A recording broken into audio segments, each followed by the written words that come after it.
지난 2주 동안 여호수아 1장 1절을 가지고 이제 2주에 걸쳐서 같이 살펴보았는데요.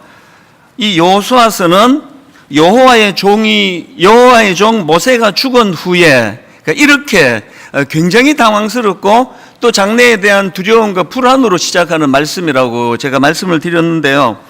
이 모세의 죽음이 얼마나 그 이스라엘 백성들에게 공포와 두려움을 가져왔는지 무려 30일 동안 애곡하며 그것을 슬퍼했다고 그렇게 기록하고 있습니다. 이만큼 이 모세의 죽음이 이스라엘 백성들에게 치명적이었던 것은 이게 이제 장래에 대한 불안과 두려움으로 연결되었기 때문이었습니다.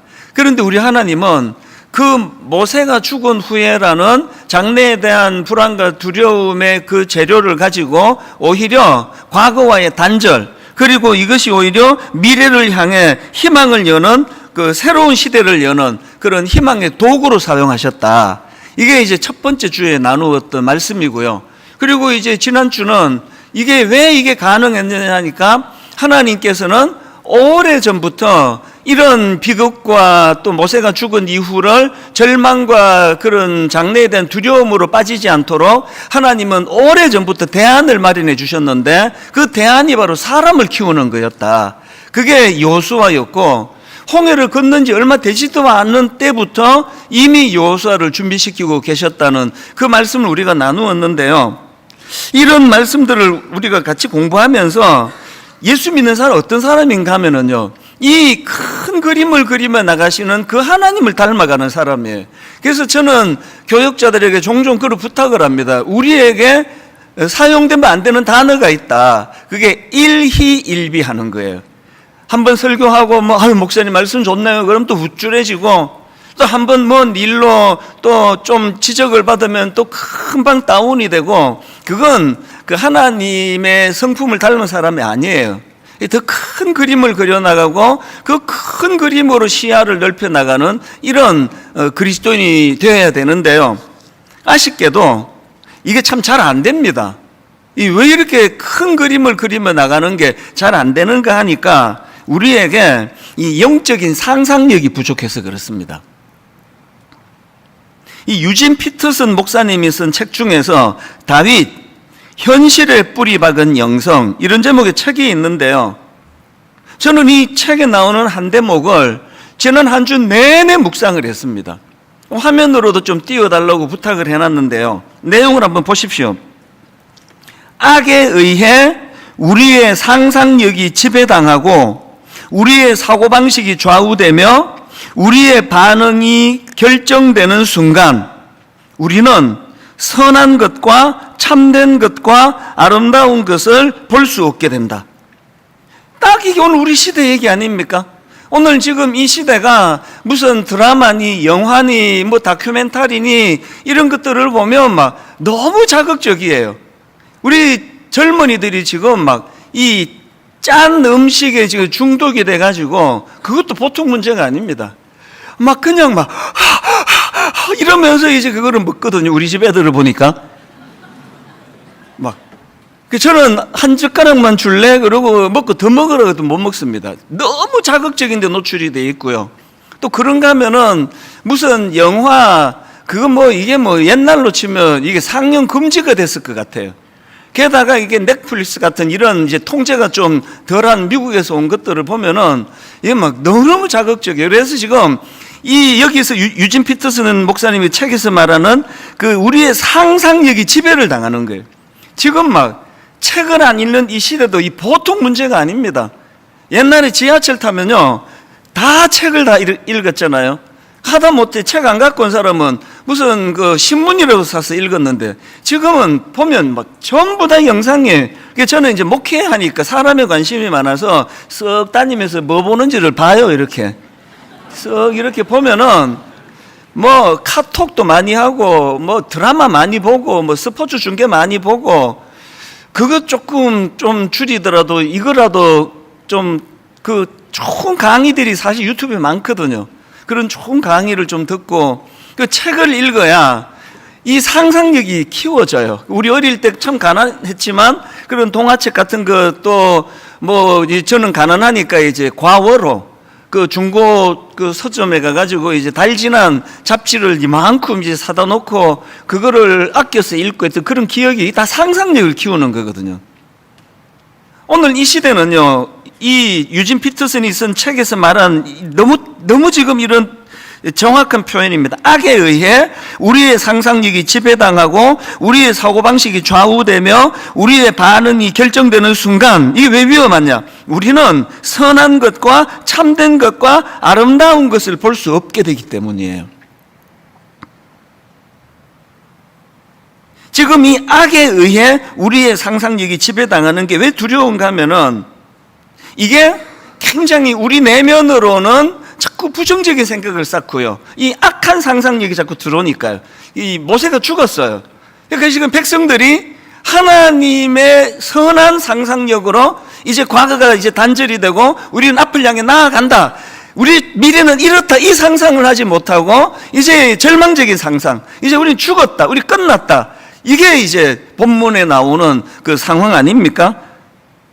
이 악한 상상력으로 만들어내는 그 악한 그 열매들이 참 많습니다. 여러분들이 아시지만 민수기 13장에서 가나안을 정탐하고 온 12명 중에 10명의 그 정탐꾼들이 뭐라고 말합니까?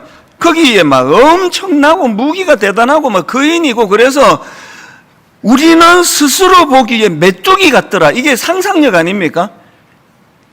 근데 이 악한 상상력이에요. 이게 이 악한 상상력이 얼마나 그 전념성이 강한가 하면은요, 그 보고를 받은 백성들을 보십시오. 민수기 14장 1절, 온 회중이 소리를 높여 부르짖으며 백성이 밤새도록 통곡하였더라. 이스라엘 자손이 다 모세와 아론을 원망하며 온 회중이 그들에게 이르되 우리가 애굽 땅에서 죽었거나 이 광야에서 죽었다면 좋았을걸. 막 울고 불고 난리가 나, 절망이 몰려왔습니다. 왜? 그 10명이 만들어낸 우리는 메뚜기 같더라, 이 상상력이 이런 파괴적인 결과를 가져오는 거거든요. 그래서 이런 부정적인 상상력에 사로잡힌 사람들하고 대화하고 나면은요, 막 굉장히 막 의욕이 꺾이고, 막 뭔가 나 자신이 메뚜기 같고, 이게 뭐 허무하고, 이런 걸 많이 경험하실 거예요. 여러분은 어떤 상상력의 영향력 아래 있습니까? 그리고 저 본문을 보면은요, 이 악에 의해 상상력을 지배당한 사람들의 특징이 하나 더 있는데요, 그들의 언어가 어두울 뿐만 아니라 침소봉대의 언어를 씁니다. 침소봉대. 제가 이번에 그 침소봉대를 국어사전을 찾아봤더니, 침소봉대가 뭐냐? 작은 바늘을 몽둥이처럼 생각한다는 거예요. 몽둥이처럼 말한다는 거예요. 이 바늘인데, 이 이스라엘 백성들이 모세가 죽었는데 이게 절망인 거예요. 침소봉대하는 겁니다. 여러분, 이 악한 상상력에 사로잡힌 사람들의 언어를 보면은요, 뭐 교회에 좀 어려움이 있습니다. 그러면 이제 막 우리 교회 이게 이제 3년 안에 문 닫을 거야. 교회가 이래갖고 이게 잘 되는 건 나 본 적이 없어. 우리 다락방 이래갖고는 이게 뭐 부흥 절대 기대도 하면 안 돼. 이게 다 지금 바늘을 몽둥이로 생각하는 거거든요. 이게 침소봉대입니다.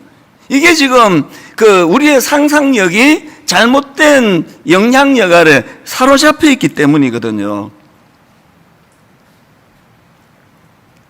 지금 이스라엘 백성들이 이런 상황에 빠져서 침소봉대하고 절망의 늪으로 빠져가고 있던 그런 상황인데, 하나님께서는 그 상황에서 어떤 대안을 마련해 주시는가 하니까, 이제 죽은 모세에게 몰두하고 있는 그들의 시선을 어디로 옮기는지 하나님의 상상력을 한번 생각을 해보세요. 그게 본문 여호수아 1장 2절 3절입니다. 내 종 모세가 죽었으니 이제 너는 이 모든 백성과 더불어 일어나 이 요단을 건너 내가 그들 곧 이스라엘 자손에게 주는 그 땅으로 가라. 지금 죽은, 돌이킬 수도 없는 절망을 만드는 모세에게 몰입하고 있는 백성들로 하여금 어떤 그림을 그려주십니까? 내가 주기로 한 거 있잖아? 그 땅으로 가라. 시선을 그리로 돌리세요. 그리고는 3절에 보니까 내가 모세에게 말한 바와 같이 너희 발바닥으로 밟는 곳은 모두 내가 너희에게 주었노니, 그리고 4절은요, 굳이 기록 안 하셔도 여호수아가 다 이해한 말씀인데 4절에서 이런 말씀을 부연하십니다. 곧 광야와 이 레바논에서부터 큰 강 곧 유브라데 강까지 해 족속의 온 땅과 또 해지는 쪽 대해까지 너희의 영토가 되리라. 2절 3절에서 내가 약속한 땅 기억하니 그 땅으로 가라. 그러면 의사전달이 다 됐거든요. 그런데 하나님은 4절에서 부연 설명하시잖아요. 지명을 지금 쭉 들고 계시잖아요. 지금 영적인 상상력을 그에게 주는 거예요. 그래서 여호수아가 그 말씀을 받을 때 내가 그 정탐할 때 갔던 그 땅인가? 계속 이제 영적인 상상력이 작동이 된다고 저는 이제 말씀 묵상하다가 이번에 그걸 제가 새롭게 좀 발견을 한 겁니다. 그래서 그 유진 피터슨이 쓴 책에 보면은요, 그 하나님께 사로잡힌 상상력 이런 표현을 썼어요. 너무 멋져요, 표현이. 하나님께 사로잡힌 상상력이에요. 아까 이 대조되는 게 뭐였죠? 악에 의해 지배당하는 상상력. 여기에 대조되는 게 하나님께 사로잡힌 상상력. 한 번씩 이렇게 비극적인, 최근에 서현역에서도 일어났습니다만 이런 비극적인 일이 일어나는 건 그 젊은 청년에게 이 악한 상상력이 계속 들어와서 누가 나 죽이러 온다는 이 마음의 병이 참 이런 비극을 만드는 거거든요.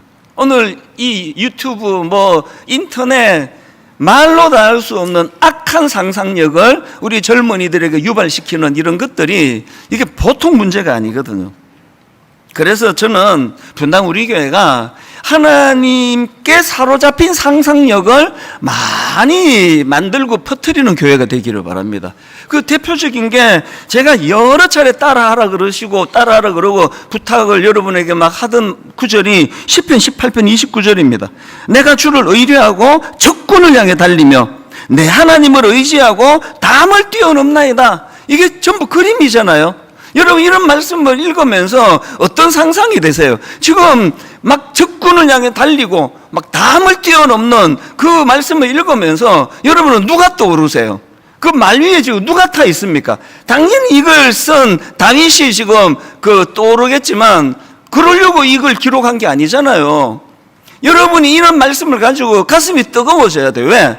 이제 영적인 상상력, 하나님께 사로잡힌 상상력으로 적군을 향해 달리는 그 말 위에 올라타 있는 사람이 우리 아들이에요. 그 우리 딸입니다. 그게 저예요. 내가 의욕을 가지고 하나님의 담을 뛰어넘기를 원합니다. 현실은 모세가 죽었다니까요. 희망 없어 보여요. 그런데 하나님께 사로잡힌 상상력을 가지고 말씀이 우리로 하여금 내가 장차 하나님 은혜를 구하면서 이 모세가 죽은 어려운 일을 극복해내고 이제는 내가 담을 뛰어넘을 것이다. 적군을 향해 달릴 것이다. 막 의욕찬 이런 것들을 가지고 여러분들이 꿈을 꾸는 거예요. 제가 여러 번 말씀드렸죠. 저는 걷는 걸 엄청 좋아하는데요. 정말 거의 100번에 99번 단 한 번도 그냥 말씀 묵상 안 하고 걷는 적은 없습니다. 그런 그 무료한 시간을 어떻게 견디느냐고요. 반드시 말씀을 집어넣고 가요. 그리고 좋은 말씀을 제가 이어폰으로 준비해가지고 그렇게 하고는 만보씩을 걸으면요 시간 진짜 금방 가요. 그리고 만보를 여러분이 걸을 때 막 몸에서 건강한 호르몬이 막 작동이 돼서 기분을 좋게 만든다 그러잖아요. 그래서 제가 만보를 걷고 나면은 삶에 의욕이 생겨요. 이게 정말 하나님이 지금까지 은혜 주셨는데 이 분당 우리 교회 이후에 얼마나 더 놀라운 일이 일어나겠느냐고. 현실은 이것도 부족하고 저것도 약점이 많지만 하나님께서 우리를 통하여 한번 하나님께 사로잡힌 상상력을 가진 자들과 함께 분당 우리 교회가 한번 비상하는 날이 올 줄로 믿습니다. 이게 하나님께 사로잡힌 상상력이에요. 그런데 여러분 여기서 한 가지요. 여호수아 1장 3절을 보십시오. 내가 모세에게 말한 바와 같이 너희 발바닥으로 밟는 곳은 모두 내가 너희에게 주었노니. 이건 모순이거든요. 안 주셨어요 아직. 발바닥으로 밟는 곳은 내가 너희에게 주었노니 했는데 아직 이스라엘 백성들은 발바닥으로 밟기는커녕 요단강도 안 걷는 상태예요. 그럼 이게 미래형으로 써야 맞잖아요. 발바닥으로 밟는 것을 너희들에게 줄게. 그래야 되는데 이걸 줬다는 거예요. 이제 하나님이 과장법을 혹은 심지어 거짓말하고 계시는 겁니까? 이거 잘 들어보세요. 지금 하나님께서 주시고자 하시는 그 말씀의 의도가 뭐냐 하면은 지금, 그리고 또 사실은요, 이게 백성들 입장에서는 미래형이지만 하나님 입장에서 이미 주셨어요. 자, 한번 이렇게 생각을 해보세요. 제가 우리 아들한테 너 이번 학기 공부 열심히 해서 내가 특별히 내가 용돈을 내가 좀 주고 싶다. 내가 20만 원 내가 너한테 송금해 줄게. 계좌번호 내 아빠가 아니까 송금해 줄게. 그러고 이제 송금을 했어요. 저는 약속을 지키거든요. 특히 아이들한테 한 약속은 반드시 지키거든요. 그래서 제가 송금을 바로 했어요. 근데 얘가 이제 은행 갈 일이 뭐 좀 막 공부 중간고사 이런 것 때문에 은행 갈 일이 없어가지고 아직 돈을 못 찾았어요. 그리고 확인을 못 했습니다. 그러면 아버지인 제 편에서는 내 약속을 지켜서 송금했습니다. 얘는 아직 못 받은 거예요. 제가 얘한테 격려하기 위하여 전화로 미래형을 씁니까? 과거형을 씁니까? 아빠 이미 송금했다. 네 은행 가서 절차 밟으면 그 돈 찾아서 네 쓸 수 있다.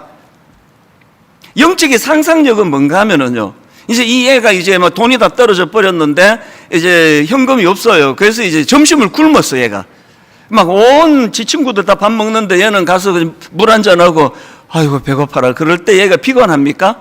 이제 나는 이제 뭐 소년 가장도 아니고 이게 뭐야? 점심 사 먹을 돈도 없네? 그거 피곤합니까? 그때 얘가 하는 게 영적인 상상력이에요. 내가 현금은 없지만 우리 아빠가 20만 원 송금해 주신다고 하면 우리 아빠는 약속을 지키시는 분이야. 지금 송금하셨어. 분명히 하셨을 거야. 여러분, 누가 영적인 상상력이 삶 속에 작동이 될까요? 믿음이 있는 사람이에요. 하나님의 약속을 지키시는 분이라고.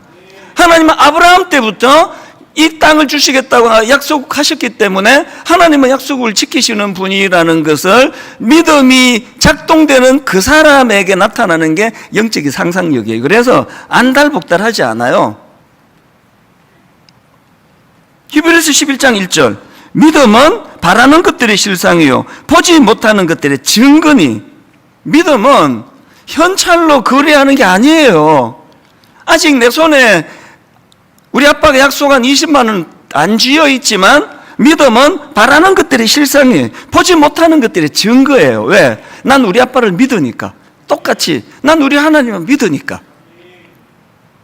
그런가 하면은 한 가지 더 살펴봐야 되는데요. 3절을 다시 한번 보십시오. 내가 모세에게 말한 바와 같이 너희 발바닥으로 밟는 곳은 모두 내가 너희에게 주었느니. 지금 너희에게 주었다는 지금 이미 과거형으로 다 주셨다라고 돼 있는데 또 못 쓴된 표현이 하나 있습니다. 이미 주셨는데 발바닥으로 밟는 곳만 주신대요. 이 두 포인트를 여러분이 놓치시면 안 됩니다. 그래서 너희 발바닥으로 밟는 곳은 내가 주었다라고 하는 이 말씀이 가지고 있는 의미가 뭐냐 하면은 이것도 한번 설명을 드려볼게요. 여기 어떤 성도님이 이제 새벽에 나오셔가지고 새벽 기도 오셔가지고 막 뜨겁게 그날 유난히 기도가 터졌어요. 그래서 이제 막 주기도문을 가지고 일용할 양식을 주시기 원합니다. 일용할 양식을 주실 줄 믿습니다. 막 그렇게 간절히 기도했어요. 그리고는 이제 그날 하루 회사 쉬고 집에 가가지고 이제 들어누워서 기다려요. 내가 오늘 너무나 뜨겁게 기도했기 때문에 이제 곧 이제 택배로 쌀하고 갈비가 올 것이다. 또 자기 먹고 싶은 거 뭐. 그래서 이제 하나님께 내가 하나님은 이미 구하는 거 미리 주신다고 이미 과거형 썼기 때문에 그래서 회사에 들어누워 집에 가서 회사도 안 가고 택배로 뭐 출처 불분명한 쌀과 갈비가 올 거라고 믿고 누워 있으면 그 사람은 반드시 그건 광신자예요. 그건 그 치료를 좀 받아야 되는 사람이에요. 반대죠. 완전 반대죠. 내가 오늘 일용할 양식을 주시기 원합니다. 일용할 양식을 주실 줄 믿습니다. 뜨겁게 기도한 사람은요, 집에 가서 집에 가지도 안 하고 바로 회사로 가요. 마음이 막 뜨거워요. 그 하나님에 대한 기대감이 있기 때문에. 최근에 저는요, 이런 말을 들었습니다. 잘 되는 카페 주인은 가만히 앉아있지를 않는다. 이게 완전 진리예요. 잘 되는 카페 주인은 가만히 앉아있지를 않는다. 막 잘 되는 이 카페 주인은요, 상상이 되잖아요. 이게 그냥 막 손님 아무도 없어도요, 그 막 하다 못해 할 일이 없으면 1시간 전에 그 테이블 다 닦았는데 할 일이 없으면 막 테이블 또 닦아요. 그리고 그 쓰레기통 1시간 전에 비웠어. 그래서 손님이 방금 한 사람이 그 크리넥스 한 장 이렇게 구겨가지고 버려놨는데 그걸 또 버려요. 잘 되는 카페 주인은 가만히 앉아있지를 않는다. 왜? 그에게는 뚜렷한 삶의 목표가 있고 그 의욕이 있기 때문이에요. 내가 열심히 노력하니까 가게에 막 손님이 이렇게 많이 찾아주고 더 노력하면은 더 열심히 가게가 잘 될 거라고 나는 믿는다는 의욕이 있기 때문이에요. 잘 안 되는 카페나 식당은요, 참 마음이 아파요. 저는 목사니까 뭐 내 돈 주고 내가 먹는 건데 맛집도 찾아다니고 더 좋은 데 가고 뭐 더 싼 집 찾아요. 그러나 의도적으로 저는 가끔씩 손이 하나도 없는 집을 가요. 매상 좀 올려주고 싶어가지고. 그러고는 뭐 솔직히 뭐 딸랑 뭐 그냥 뭐 설렁탕 한 그릇 주세요. 그래서 매상에 도움도 별로 안 되겠지만 그 마음은 그래도 또 그 주인 입장에서 고마운 거 아닙니까? 그런데요, 그렇게 장사 안 되는 집에 가면은 있기가 좀 힘들어요. 저도 너무 안 됐고요. 그 장사가 잘 되는 식당은 손님 없는데도 막 테이블 닦고 막 이렇게 의욕을 보이는데, 장사가 안 되는 집에 가면은 손님이 왔는데도 안 움직여요.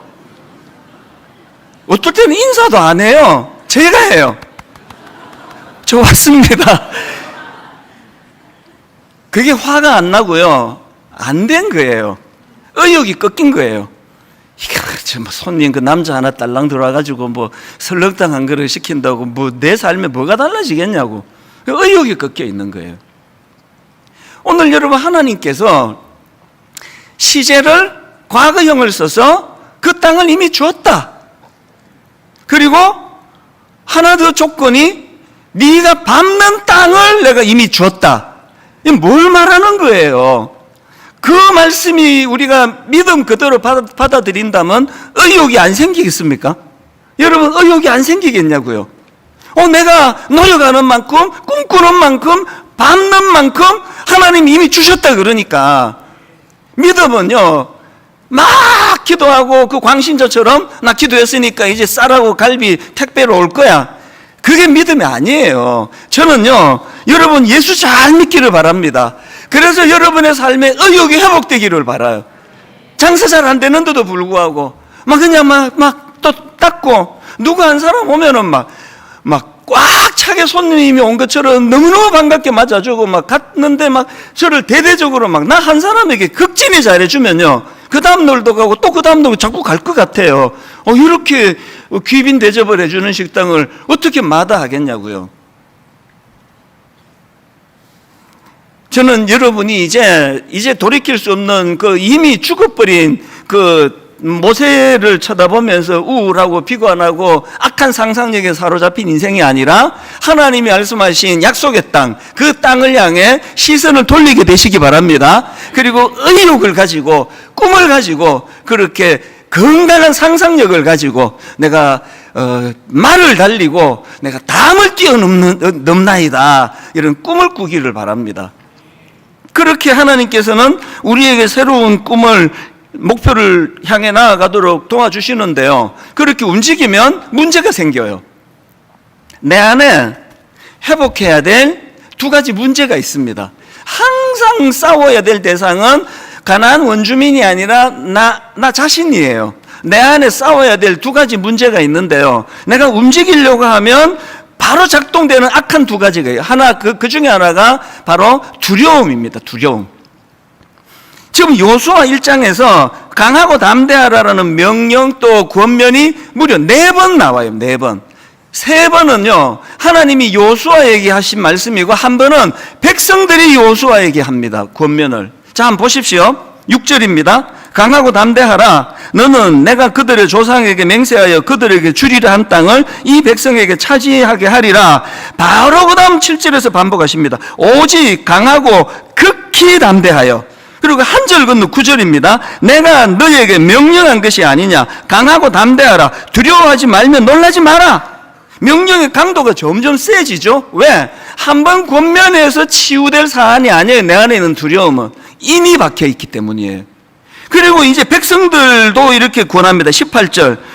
요수아에게 백성들이 하는 말입니다. 누구든지 당신의 명령을 거역하며 당신의 말씀을 순종하지 아니하는 자는 죽임을 당하리니 오직 강하고 담대하소서. 당신을 지도자로 인정해 드릴 테니까 힘내시라고.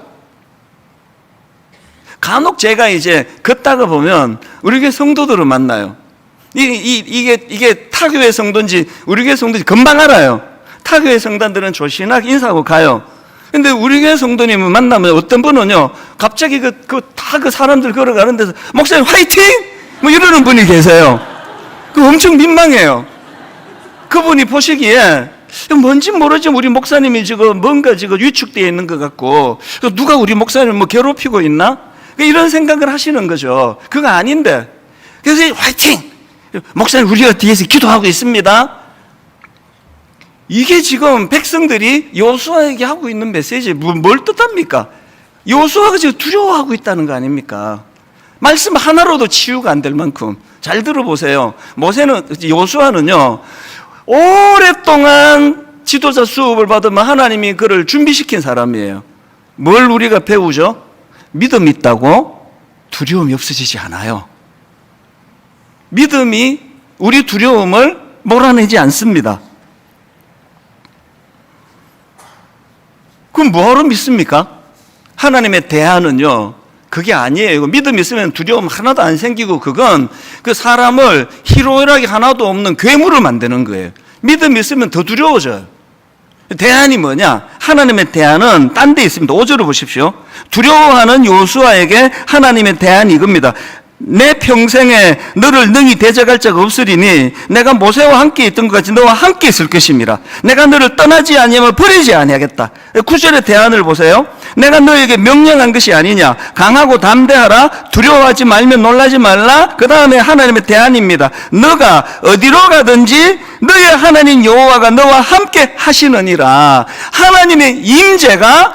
하나님의 임재를 인식하는 것이 내 안의 두려움을 몰아내는 하나님의 대안이에요.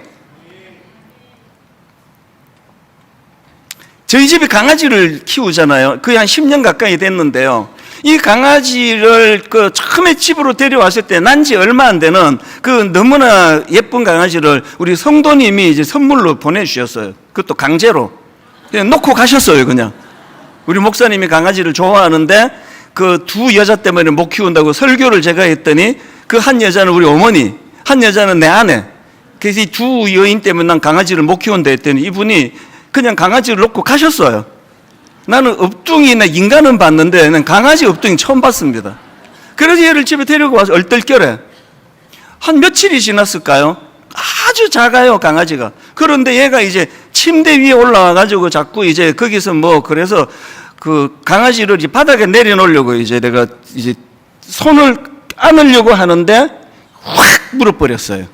그래서 그 조그만 게 이빨이 얼마나 날카로운지 피가 뚝뚝뚝 떨어졌어요, 이게. 이걸 제가 수습하고 이제 이걸 이제 초기에 인간이나 개나 초기에 잡아야 된다 생각을 해서 제가 이제 얘를 손으로 안았어요. 제가 이제 야단치려고 손으로 딱 안고 어떻게 주인은 뭐냐 네가 이제 이러려고 얘를 탁 안았는데요. 그 촉감을 지금도 잊지를 못해요. 토이 푸들이니까 그때 난지 얼마 요만했는데요. 제 손바닥 위에서 느껴지는 촉감이요. 얘가 가슴이 두근두근 거리는 거예요. 악해서 문 게 아니고요. 두려워서 문 거예요.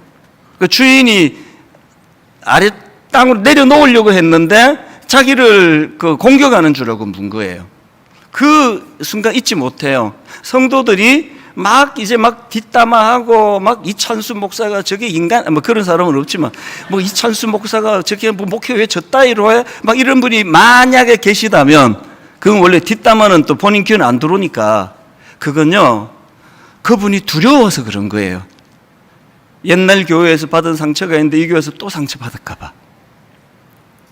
지금도 우리 강아지는 거의 이제 나이로 치면 거의 저하고 비슷하대요, 이제.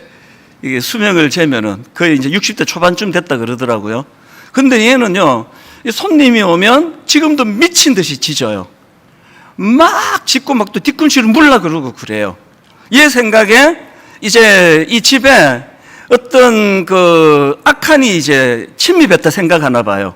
막 지저대는데 얘가 내가 보니까 왜 그렇게 지저대니까 얘가 주인에 대한 불신이에요. 내가 감당할 수 없을 것 같으니까 막 지저대는 거 아닙니까? 그래서 제가 이 설교를 준비하다가 얘가 이게 주인에 대한 믿음이 없어서 그런 걸 그래서 제가 다음부터 손님 왔는데 짖으면 내가 이렇게 꾸짖으려고 그래. 이 믿음이 없는 자. 왜 두려워하느냐? 우리 하나님 앞에 이게 우리 모습 아닌가요? 하나님이 다 지금 대안을 마련하시고 큰 그림을 그려나가시고 하시는데 막 안달복달하고 막 내가 두려워하고 이게 같은 정상 아닐까요? 여러분 마태복음이요 어떻게 끝나는지 아십니까? 예수 그리스도의 나심으로 시작한 마태복음이 맨 마지막에 이렇게 끝납니다. 마태복음 28장 19절 20절입니다. 그러므로 너희는 가서 모든 민족을 제자로 삼아 아버지와 아들과 성령의 이름으로 세례를 베풀고 사명을 주시고는요. 그 다음 맨 마지막 20절입니다. 내가 너희에게 분부한 모든 것을 가르쳐 지키게 하라. 볼지어다. 강조하죠. 내가 세상 끝날까지 너희와 항상 함께 있으리라. 임재의 약속이에요. 여러분 혼자 내버려 두지 않습니다. 그런가 하면 두 번째로 우리가 목표를 향해 나아갈 때에 해결해야 될 내면의 문제가 하나 더 있는데요. 치우침이에요. 인간은 치우쳐요. 본문 7절을 보십시오. 오직 강하고 극히 담대하여 나의 종 모세가 내게 명령한 그 율법을 다 지켜 행하고 우로나 좌로나 치우치지 말라. 그리하면 어디로 가든지 형통하리니. 우리 인간이 뭘 좀 움직이려 하면 두려움이라는 복병이 날 괴롭히고요. 또 하나가 난 똑바로 간다 생각했는데 치우쳐요. 차라리 안 간 것보다 못할 때가 많아요. 난 분명히 똑바로 가는데 인간은 치우쳐요. 제가 이제 다다음 주부터 특세잖아요. 특세 때마다 내가 떠오르는 혼자 미소가 지어지는 제가 그 기억이 있는데요.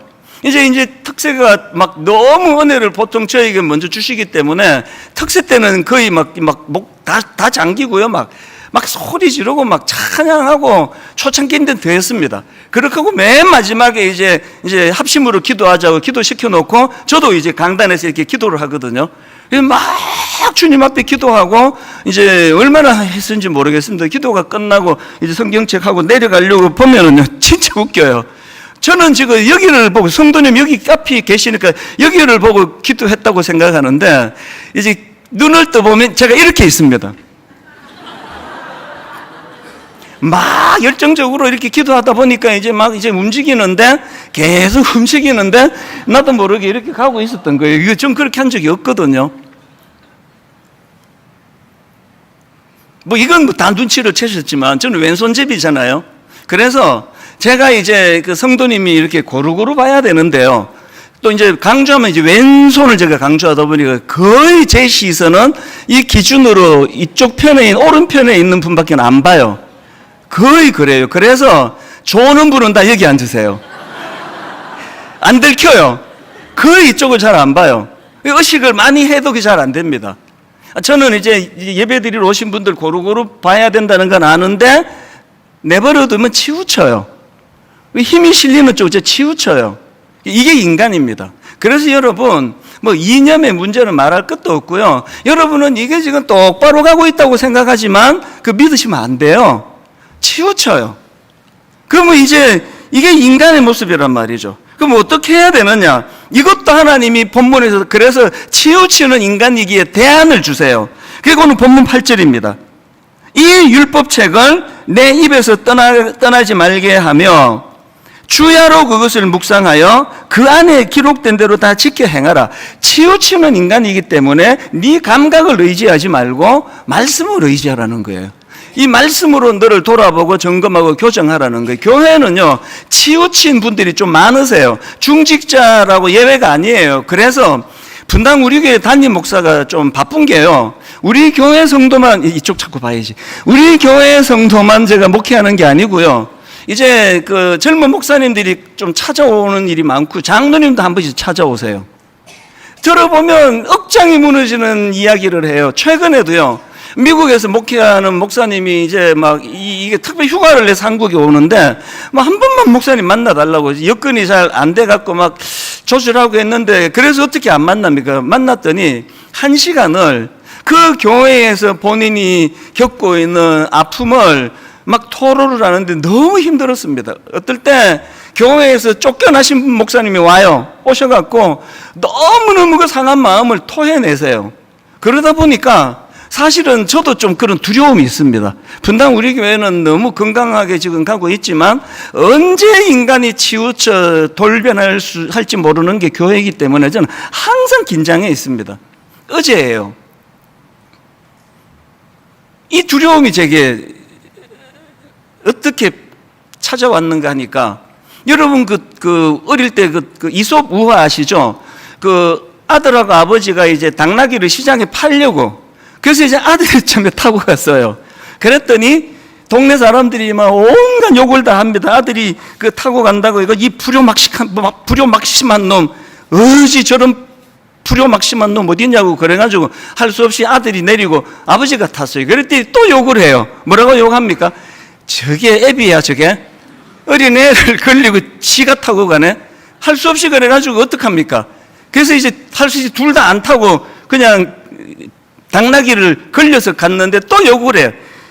저리석은 거 저거 타고 가면 되는데 그래갖고 할 수 없이 나중에 이제 이걸 메고 가다가 이제 무슨 강물인지 시냇물인지 이제 당나귀를 떨어뜨렸다. 그런 내용의 이야기가 어제 새벽에 저에게 왔어요. 제가 어제 두려웠던 게 뭐냐 하면은요. 각각의 비난하고 조언하는 사람들 이야기가 다 옳은 거예요. 틀린 말이 하나도 없는 거예요. 아버지에게 당연히 효심을 발휘해서 아버지에게 양보하는 시각으로 보면 애가 타고 있는 게 그게 옳지 않은 그게 잘못된 지적이라 말하기 어려워요. 아버지가 타고 가는 것도 마찬가지예요. 안 타고 가는 것도 마찬가지예요. 모든 게 다 옳은 이야기를 하고 있는 거예요. 놀라운 건요. 다 옳은 이야기로 비난하고 지적했는데 결과는 그래서 당나귀가 물에 빠져버린 거예요. 이게 목회예요. 여러분 이게 교회입니다. 교회에 대하여 비난하는 사람, 틀린 말하는 사람 한 명도 없습니다. 다 옳은 얘기예요. 확신하니까 그렇게 하고 있는 거죠. 그런데 그것들이 모여서 교회가 분열이 되고 침체에 빠질 수 있다는 이게 이제 잘못된 상상 얘기죠. 분당 운동에 아무 문제도 없는데 어제 그 마음이 저에게 고민으로 찾아온 거예요. 그래서 제가 이제 드림센터로 이제 아침에 걸어가면서 이게 굉장히 마음에 저에게 좀 고뇌였습니다. 이 각각의 지적이 다 옳은데 그게 모아지니까 당나귀가 물에 빠졌다. 이게 목회다. 그러면서 이제 드림센터로 들어갔는데요. 안으로 쑥 들어가자마자 제 눈에 놀라운 게 하나 눈에 들어왔습니다. 제가 이거를 몇 년 전에 크게 만들어가지고 거기에 이제 안에 형광등 넣고 전기도 들어가 눈에 띄게 만들었던 게 있는데 이게 뭐 좀 효율적이지 않은지 어느 날 이제 그 직원이 그 코드를 뽑고 그냥 엘리베이터 옆에 구석진데 이렇게 놨더라고요. 그래서 이게 뭐 별로 효율적이지 않나 보다 그랬는데 어제 그게 눈에 확 들어왔는데 그게 이거예요. 이걸 제가 이 구절을 넣어갖고 그걸 좀 만들어 달라고 부탁을 한 거거든요. 그게 이겁니다. 히브리서 12장 2절을 넣었어요. 믿음의 주요 또 온전케 하시는 이인 예수를 바라보자. 어제 제가 그리로 쑥 아침에 가는데 그 이솝 우화도 생각나고 억장이 무너져 저한테 찾아와 울면서 하소연하는 목사님도 떠오르고 장로님도 떠오르고 하는데 사안은 서로가 다 내가 맞다고 이야기하는데 당나귀는 물에 빠지는 그 현상을 어떻게 하면 피할 수 있느냐 했더니 온전케 하시는 이인 예수를 바라보는 거예요. 예수님이 우리 인생에 예수님이 이 교회의 중심에 서 계시고 그분을 설명하고 있는 성경 말씀이 우리 삶의 중심이 되게 하는 겁니다. 여러분 이제 그 믿음의 주요 또 온전케 하시는 이인 예수를 바라보자. 이건요 드림센터에다가 이미 두 군데다가 형광등 하나씩 넣어가지고 했고요. 예배 드리러 오실 때도 그걸 볼 수 있도록 하여튼 어떻게든 만들려고 그래요. 한번 따라해 보시기 원합니다. 믿음의 주요 또 온전하게 하시는 이인 예수를 바라보자. 예수를 바라보자. 우리의 중심이 여러분, 우리 믿으면 안 돼요.